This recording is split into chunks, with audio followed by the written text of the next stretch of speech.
Welcome to the State of Accessibility podcast from TPGI on LinkedIn Live. I am Mark Miller, and this is my co-host, Dr. David Sloan, Chief Accessibility Officer for TPGI, co-author of What Every Engineer Should Know About Digital Accessibility, a user research specialist, and the keeper of specialist knowledge of inclusive user experience design applied to educational technology. And Mark is the sales director for TPGI and a member of the W3C's Web Accessibility Initiative Accessible Platform Architectures Working Group Accessibility and Maturity Model Task Force. Well, great to be on another live podcast with you, David. We've got several exciting things here at this is our last broadcast of 2024. So real quick, the things that we're going to cover today are legislation and regulation in 2024. We're also going to talk a little bit about AI and accessibility, which I think was a huge topic that kind of evolved throughout this year. And then WCAG WCAG 3. I'm excited to hear about that. And then we're going to just give Dave and I's personal highlights for 2024. And did you bring your crystal ball, David? I have mine. We're going to give our Yeah, I'm not sure predictions. it's working too well, but we'll see. It's probably not, but we're going to give our predictions for what's going to be important in 2025. So with that, David, there was quite a bit that happened in 2024 from a legislation and regulation standpoint. You want to dig in and start to talk about what we saw this year? Yeah, and I'm going to be upfront and say that I have just dropped off Lainey Feingold's annual review of the state of accessibility law in the US. She did a webinar for 3Play Media, which is only just finished, and I managed to listen to most of it before coming over to this one. So I learned some helpful tidbits there to add to what we've been observing over the last year. And I know that it's might be a bit kind of, do we need to start by looking at legislation and regulations? But I think there has been some helpful developments this year. And in the US, for me, the big story is this kind of harmonization around WCAG 2.1 level AA as a baseline for web and mobile apps that are covered under the relevant rules and laws that we're going to talk about. So for me, that kind of harmonization is, here's a shared standard rather than Mm. this agency or this law has one standard and over there it's a different one, that there is some kind of consistency between different rules that go along with different legislation, and also different, similarity in the exceptions. So it just makes it easier if you're building technologies that are used by state and local government agencies, or are used in healthcare. You're going to be asked to be doing the same things for those different sectors, and that's really helpful. Yeah, that's I think just in the years I've been in accessibility, there's been a lot of confusion around that. So I was happy to see that, and harmonization is a great word for it. Harmonization to 2.1 level AA across the board. Talk to me a little bit. Like there was also some rules for web content and mobile apps within ADA Title II. Yeah, so this was the first time that the ADA has had an associated rule that directly references requirements for websites, web content, and mobile apps. And it's limited to Title II, so that's state and local government agencies and programs funded by state and local government agencies. But it's still a significant proportion of digital content that people with disabilities would Right. expect to be able to interact with as citizens without encountering difficulties. So I think it is a landmark, and it helps to clarify things that the Department of Justice has been saying for years and years and years, that the ADA does apply to digital content, and the rules now in place. And yeah, it's not perfect. There are some concerns about the exceptions and about the fact that the requirements are on the state and local government agencies rather than the suppliers to them. So Mhm. all of the responsibility is on the people who might be acquiring web content or mobile apps from third parties. But then if we look at it maybe as an influence in procurement, if you're supplying web content or mobile applications to a state or local government agency or anything funded by state or local government funds, then it would be in your business's interests to reassure your customers that your solutions meet Right. the ADA Title II requirements. So hopefully it will have a positive influence. It's, the rule came into, it was published in earlier this year in April, and there are deadlines in 2026 and 2027, depending on how big the state or local government agency is. So it's early yet to know just what kind of influence it has. But the fact that it's there is a big landmark. Positive. So. So just to break this down simply, um, and correct me if I'm wrong here, David, but really what's exciting is that back in 1990, when the ADA was put into place, this contemplation of digital accessibility in the web and stuff wasn't there because it really wasn't. We weren't, wasn't in government agencies, wasn't in the school system, wasn't accommodating the public, it wasn't doing this. So there's been a lot of interpretation around whether or not digital accessibility falls under these different titles of the ADA. Hmm. So the Hmm. rule we're talking about, just to state it as simply as possible, is saying, yep, it applies. We're giving you a rule now that says that that everything we're talking about in the ADA also it needs to be considered for digital accessibility.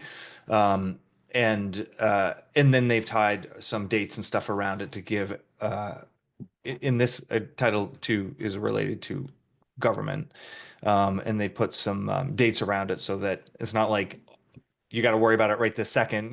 We just clarified it, so here's a little bit of time to put it together. But being for those people who haven't been following this for years, like you and I have, is that a fair way to kind of just break it out to understand really what happened there at that moment in time?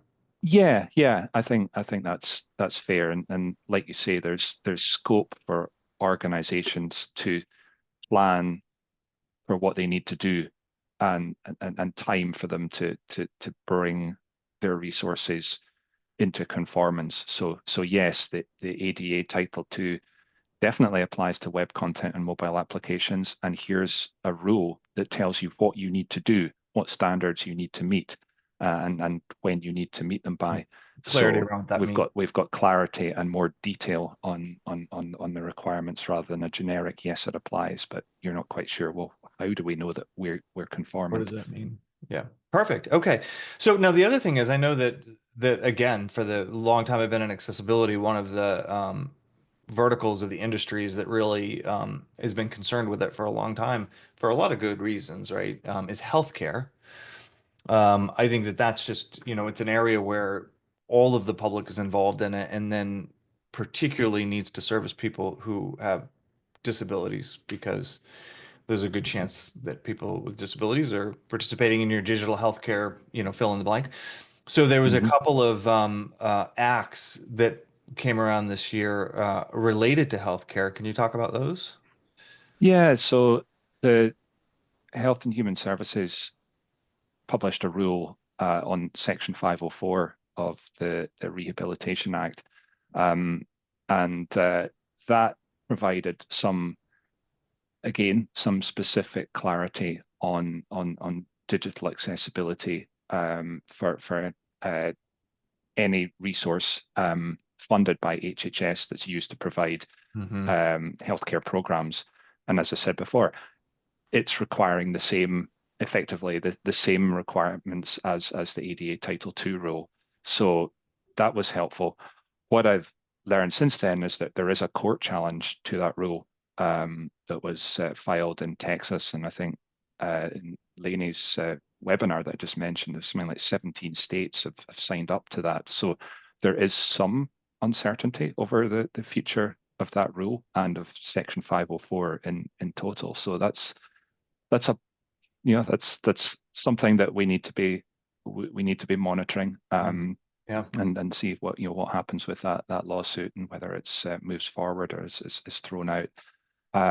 But in essence, yes, it's providing more clarity on healthcare programs and services provided through digital means, everything from websites, apps to kiosks, and again, providing similar guidance on what you need to do.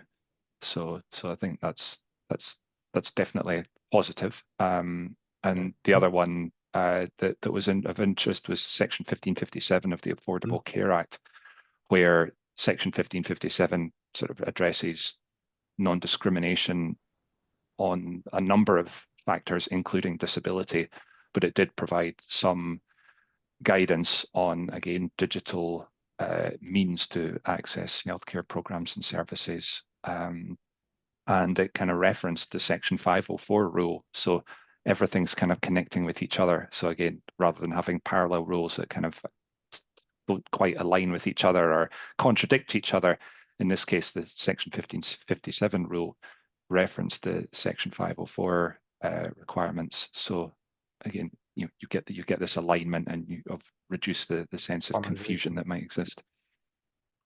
Perfect. And then so while we're on the topic of updates and regulations in the US, we had a big event. I don't know if you're aware, David, a big event occur this year in the US, and that was the election of a new president. So, what are your thoughts on how that might impact accessibility? Yeah, I mean, I guess as a resident living in the US, but somebody who's wasn't entitled to vote in the legislation, or sorry, in the election.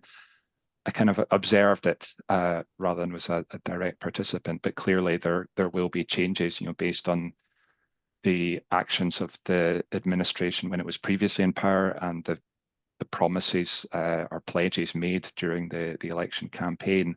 Hmm. Um, but while there might be uncertainty over certain aspects of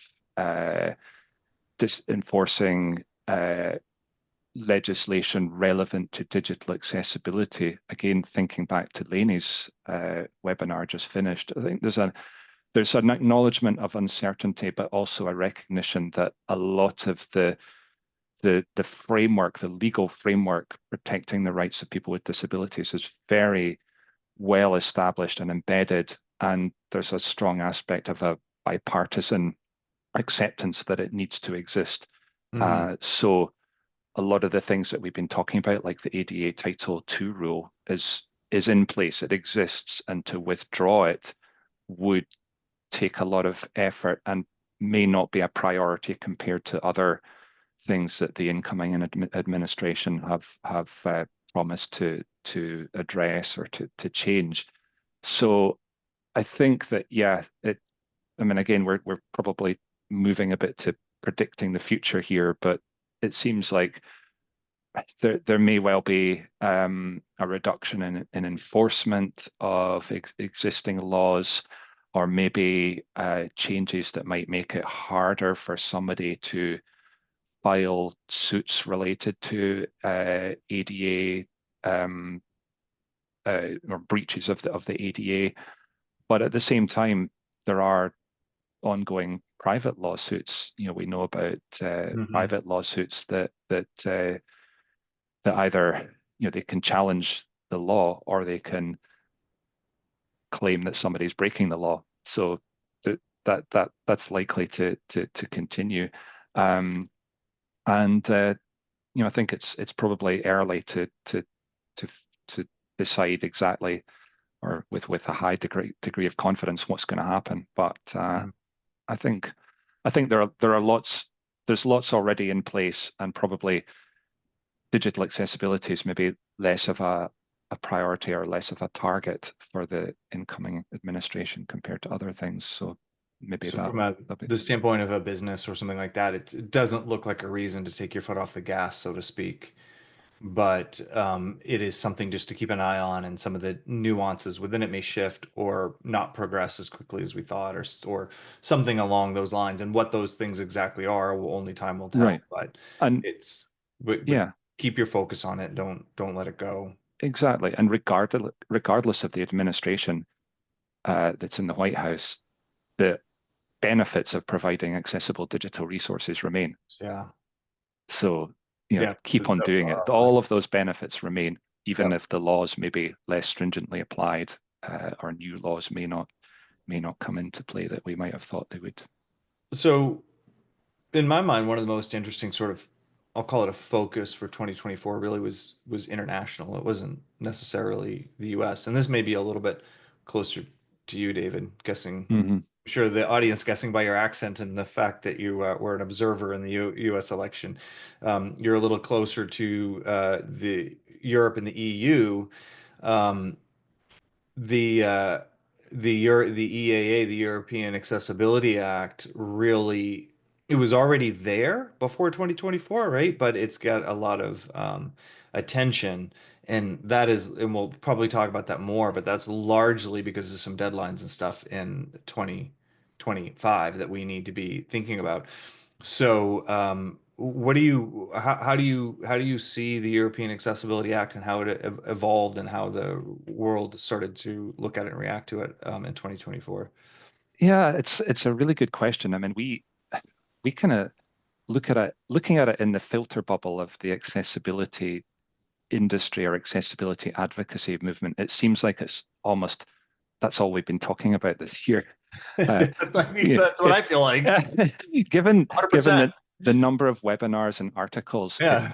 if the number of webinars and articles and other outreach efforts that the accessibility movement has provided, if that's anything to judge by, then we'll have no problem. Come June 28th Right. next year, everyone will know exactly what they needed to do and will have done it. We know that's not going to be Even the if we case. weren't talking about it, we were talking about it. It was Yeah, just exactly. you couldn't talk about accessibility without there at least being a footnote. So Exactly. I Yeah. completely agree with that. So is that, I mean, that was sort of predictive, David. Is that what you're feeling? Is that so much discussion, so much, again, from our lens, that you're really seeing that the business world in Europe is going to be ready for this? And well, you say the business world in Europe, it's the business world that does business in Europe. Does And business I in think Europe? that's Yeah, thank you. Good clarification. Yeah. and it's one of the important parts of the European Accessibility Act that it's intended to support business in the European Union. So whether you might be based in the US or Canada or wherever, Okay. but if you trade in the European Union, then you need to pay attention and you need to be understand your obligations. So yeah, I mean I think you were just over 6 months to the first deadline in June next year, and I guess like a lot of things, whether it's doing that assignment at school or whatever, a lot of us wait till the last moment or wait till No, near the no last idea what you're minute. talking about. That's how I work. No, I didn't say That was, that. you just described my Yes, entire scholastic career. All deadlines occurred at the last motivate. minute. Yeah. What was it? Douglas Adams said, "I love the sound of the whooshing noise deadlines make as they go past." But with the EAA, so much of it is about planning, um, and implementing a program that brings your covered products and services into conformance and ensures that they maintain conformance over time. So it's not, we all say that accessibility isn't a one and done thing. The EAA really makes that clear by saying you've got to have a program, a strategy in place to maintain conformance and have the evidence ready to present to a monitoring agency to show that your product or service remains conformant. And as soon as something changes, whether it's the functionality or the changes in standards, that you're ready to adapt your product or service to maintain its conformance. And if it doesn't, and you receive a complaint or find out, need to be proactive in telling monitoring agencies that that's the case and that you're taking action. So all of that requires an organization to really think carefully about how they do that and to put that plan and that strategy into place and maintain it over time. So I think that's exciting and that it really drives It is. organizations to improve their accessibility maturity, which I know is Yeah. something you care a lot about, as Near do and I. dear.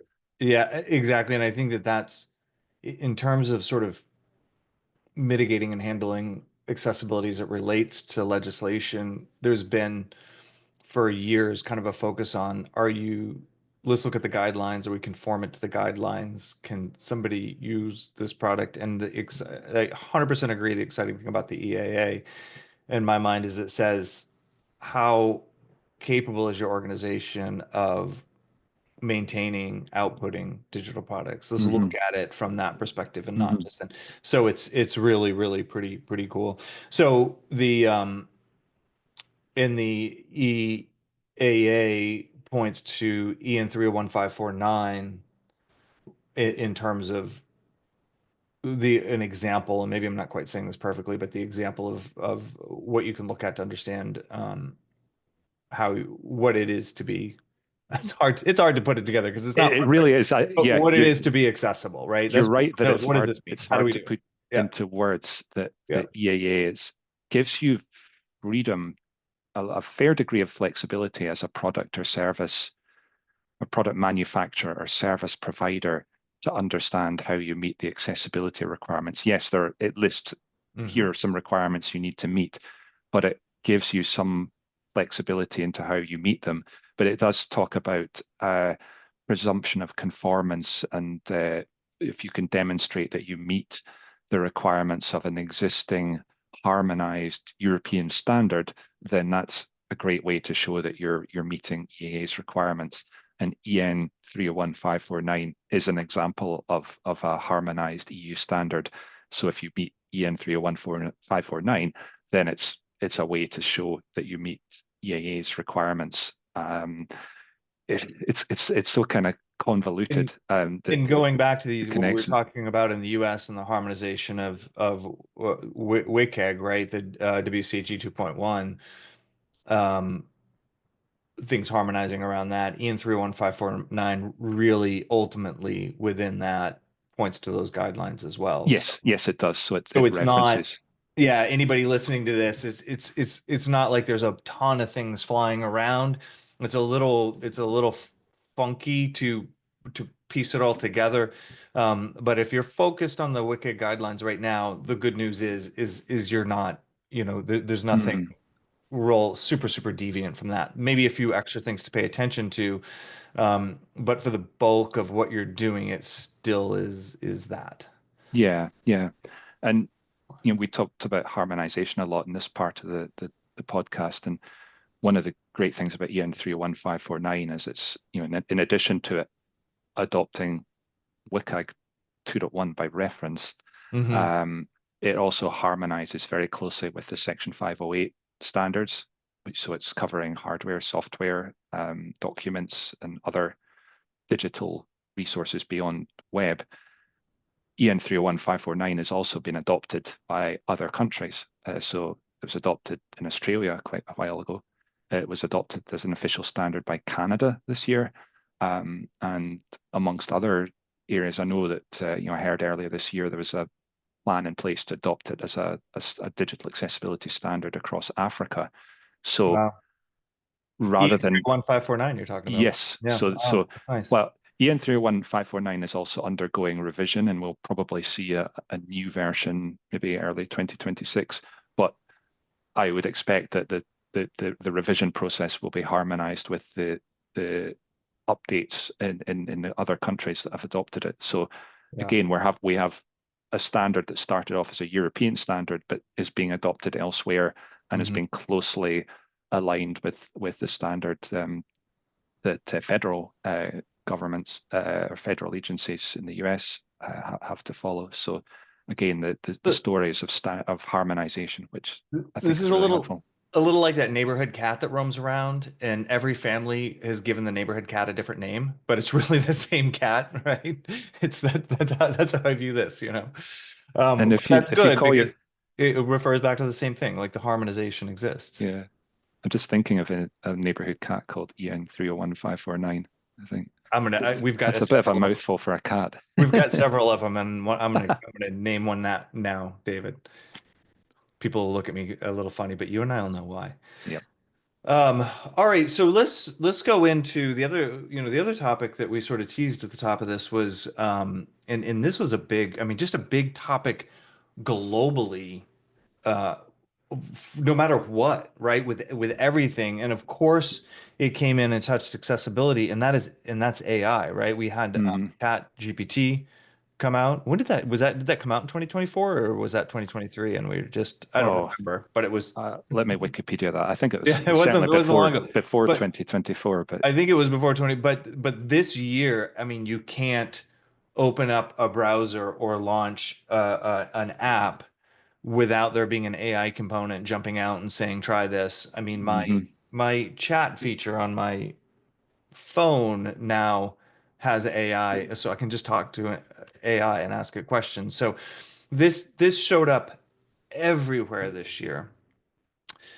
In accessibility, no exception whatsoever. And there's Mhm. a lot of considerations when it comes to accessibility, and there's a couple of different angles, right? There's how can this benefit us in terms of achieving accessibility? How does it affect accessibility tools and the way that we currently look at accessibility and make things accessible? That's one angle. And then there is what are sort of the dangers of AI and how can that negatively impact having this all over the place, accessibility and other things.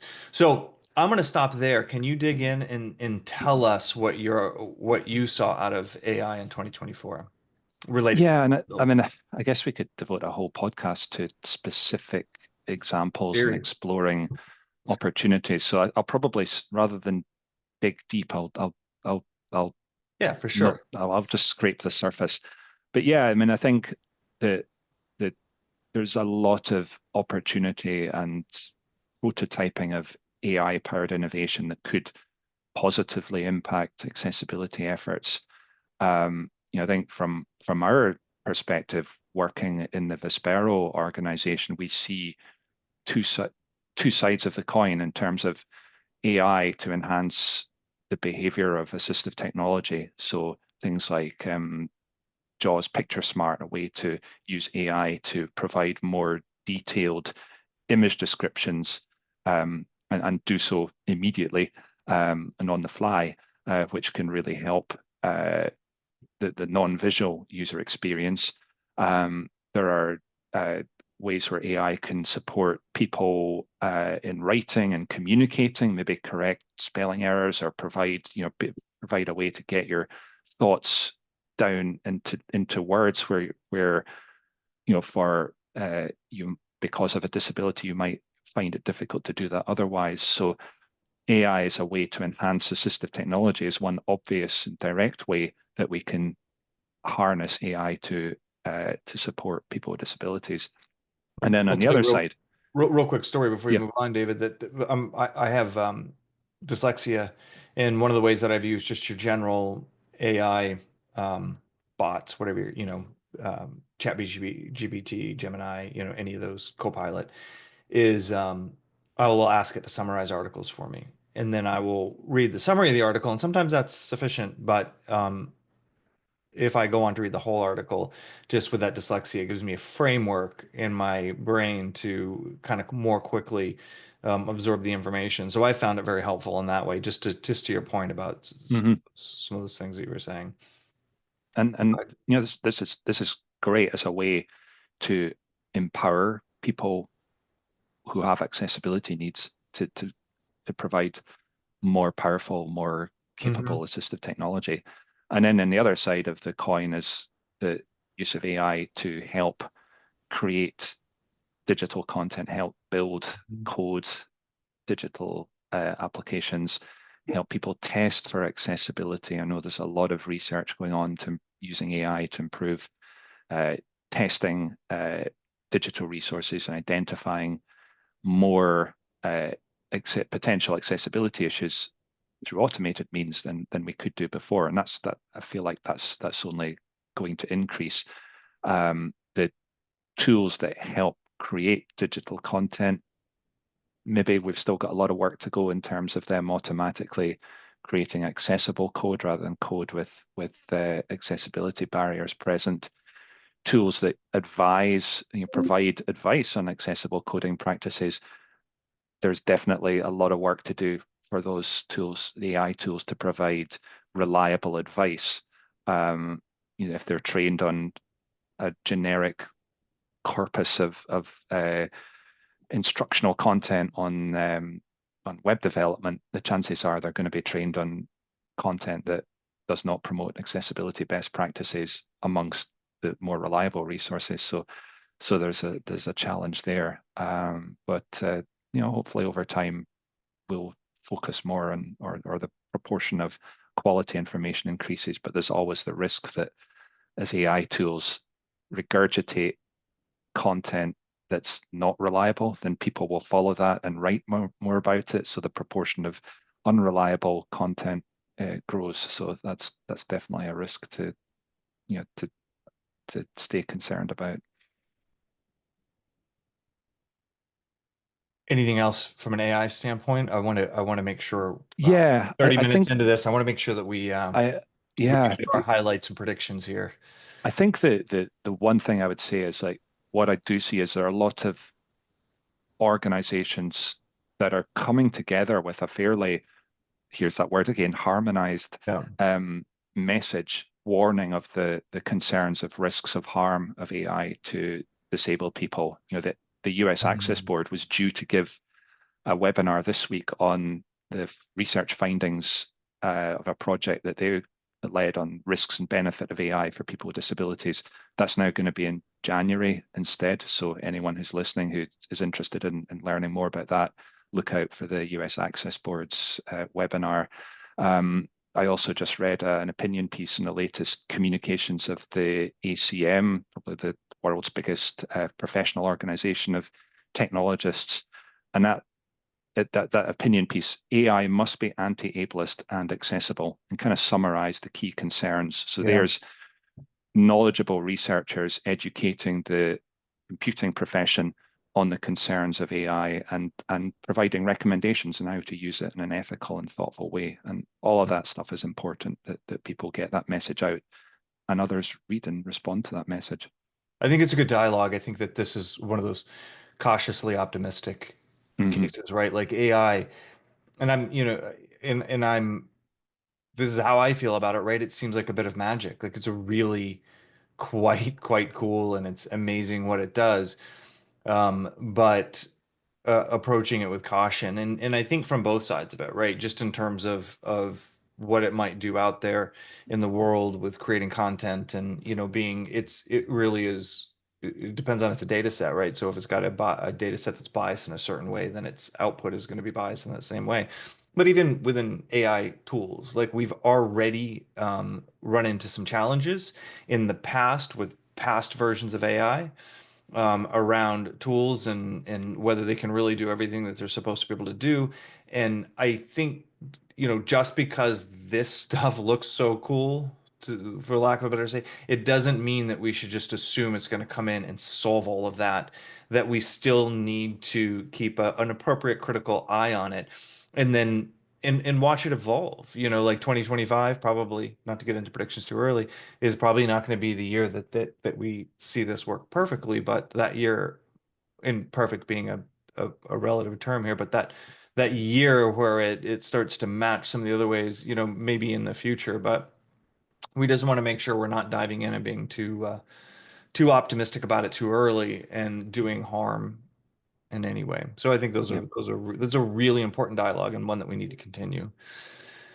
All right, so ready for personal highlights? Yeah. Okay. Yeah, So for go ahead. me, I think probably my personal highlight, from a sort of professional perspective, working in accessibility, was the chance to visit the United Nations headquarters Oh, in yes. New York City back in June. I had the privilege of attending that's just another mouthful, the 17th annual convention of states parties to the UN Convention on the Rights of Persons with Disabilities. So the UN CRPD is a kind of foundational articulation of disability rights, and digital accessibility part is part of disability rights. And for me, the UN has always been it's important, but I don't quite know why. And to attend this event and learn more about global efforts to reduce disability exclusion, and how digital accessibility connects to that, and how disability inclusion connects to sustainable development goals. The UN has a big focus on sustainable development, recognizing climate change and other challenges. And digital accessibility is a big part of that, something we'll come back to before the end of the talk. But for me, that was a huge highlight, and I'm really grateful to G3ICT and Axel LeBlanc and his team for inviting me along, giving me the chance to take part. So very grateful for that. And if anyone has the opportunity to attend in the future, please do. It's quite an experience. That's incredible. So I'll give you my highlight. Mine's a little not quite as important as yours, but the first, I shouldn't say important. It's important, but it's not as sophisticated, I guess. But the two of them that really, when I think back to 2024 and how it was different for me, right?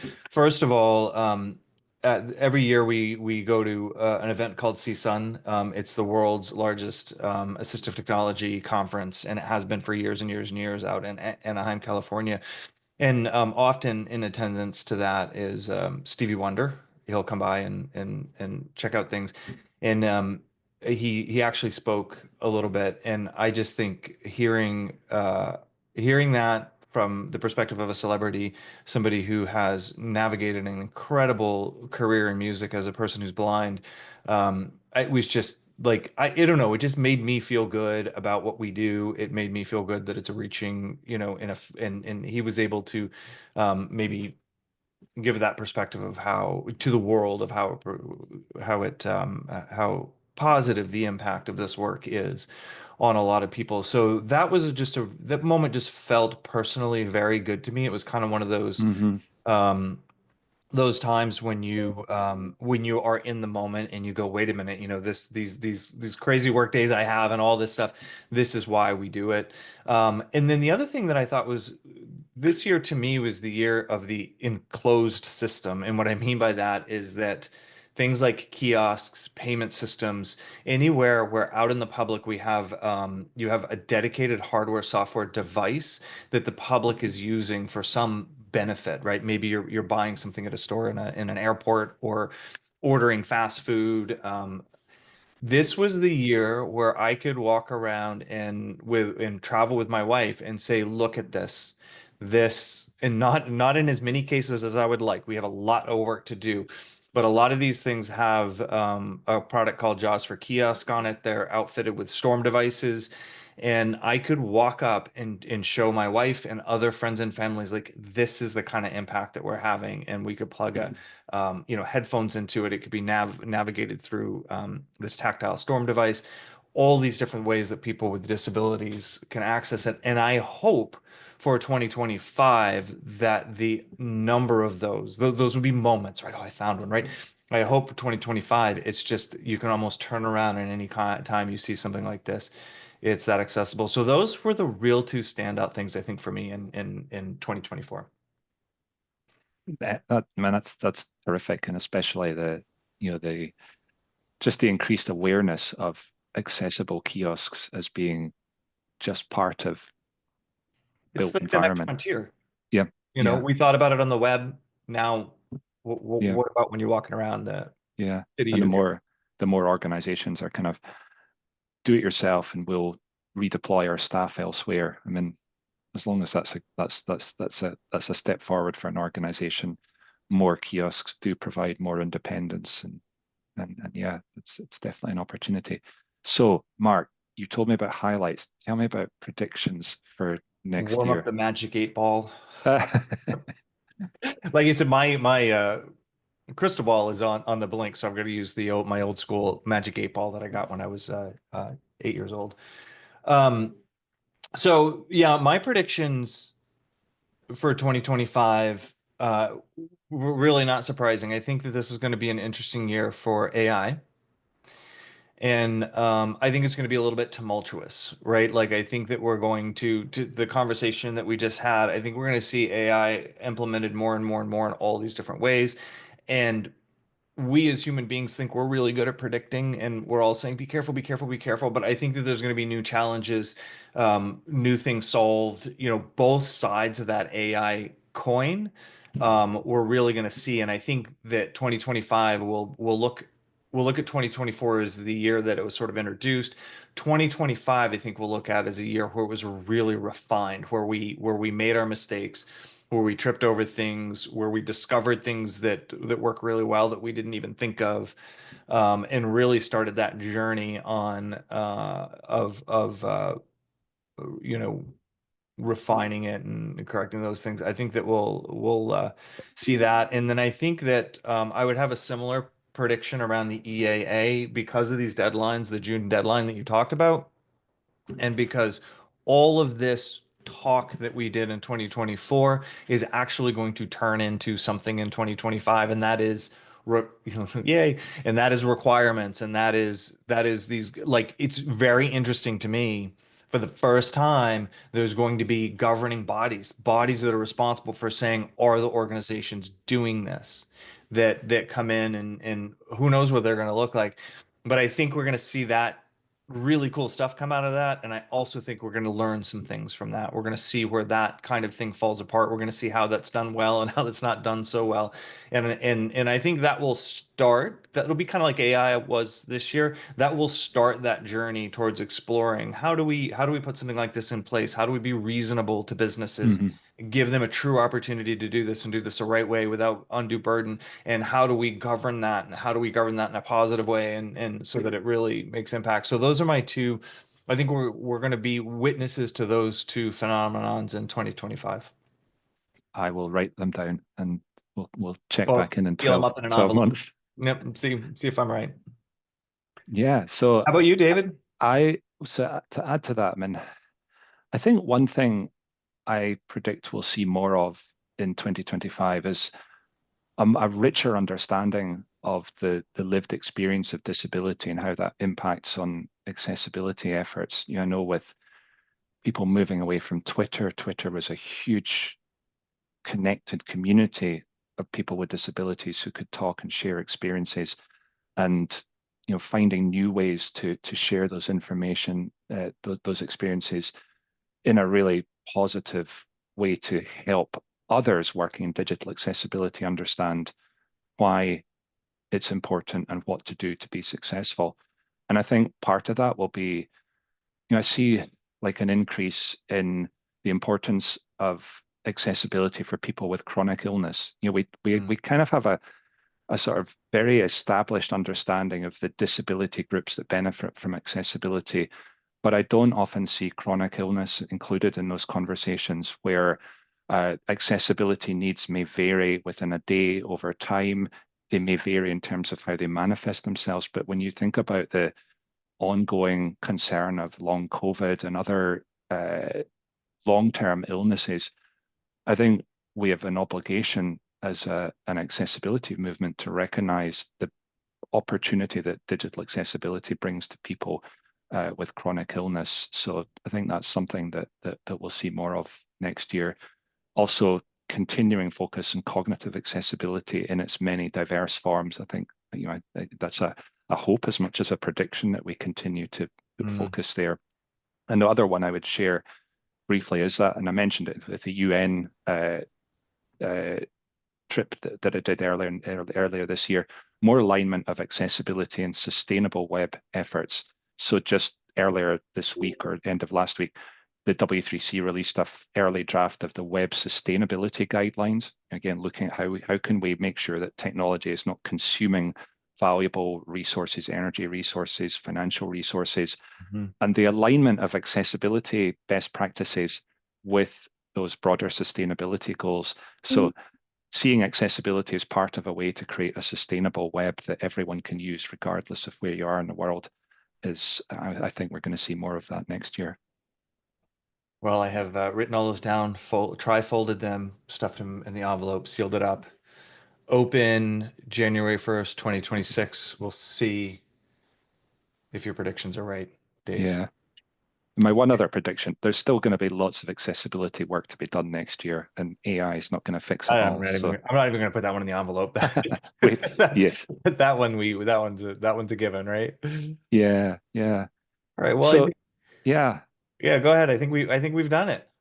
I think we have. Well, we've again scratched the surface, but I just wanted to, this is December, end of 2024. I wanted to well, first of all, thank you for being a great partner in this series of podcasts. But to everyone who's listened live or to recordings of our podcasts, where this is our fourth one since we started back in September, Hmm. I've enjoyed myself, and I hope that our listeners have enjoyed our talks too. And we'd love to hear feedback. We'd love to hear suggestions for topics to discuss in future podcasts. Our next one's scheduled for January 16th, 3 p.m. Yeah, Eastern time. So I think we're going to talk about EAA. We'll decide that near the time. But before then, I just wanted to say happy holidays to everyone who celebrates and best wishes for the new year. great. Happy holidays. We really do appreciate everybody listening. And my final prediction for 2025 is that our listenership is going to go up and up and up. David, I love doing this podcast with you. I appreciate you as a partner in general. The listeners may or may not know that, but David and I work together more than just on this podcast, and I really appreciate the partnership, the things I learned from you, and all the wonderful things that we accomplished together, David. Um, Happy holidays, happy new year to everyone. Now you know the state of accessibility. I am Mark Miller, thanking David Sloan and reminding you that the state of accessibility is always changing. So please help us affect change.